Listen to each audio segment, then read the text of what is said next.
ঢালিউডের জনপ্রিয় অভিনেত্রী সাদিকা পারভিন পপি দীর্ঘদিন পর ক্যামেরার সামনে এসেছেন। গত ৩ বছর ধরে তিনি আড়ালে ছিলেন এবং তার বিয়ে ও সন্তান জন্মের খবরও গোপন ছিল। তবে সম্প্রতি তিনি সামাজিক যোগাযোগ মাধ্যমে একটি ভিডিও প্রকাশ করে তার বিরুদ্ধে আনা অভিযোগগুলোকে মিথ্যা দাবি করেছেন। ভিডিওতে পপি বলেন, পৃথিবীতে সব মাই মা না, খারাপ মাও আছে।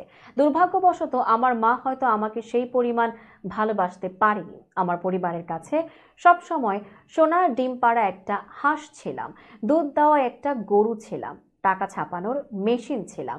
সন্তান হিসেবে কখনোই ভালোবাসাটা পাইনি। তারপরও কোনো অভিযোগ নেই, এখনো নেই। তিনি আরো বলেন, দীর্ঘ ২৮ বছর চলচ্চিত্রে কাজ করেছি, মানুষের ভালোবাসা পেয়েছি, কিন্তু আজ আমি একজন ব্যর্থ মানুষ হিসেবে কথা বলছি।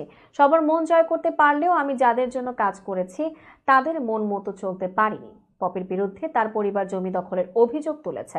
তার বোন ফিরোজা পারভিন খুলনা থানায় একটি সাধারণ ডায়েরি করেছেন, যেখানে তিনি দাবি করেছেন পপি ও তার স্বামী জমি দখল করতে চেয়েছেন। পপি এর প্রতিবাদ করে বলেন, এসব অভিযোগ একেবারেই মিথ্যা এবং তার পরিবারের স্বার্থের কারণেই এসব বলা হচ্ছে।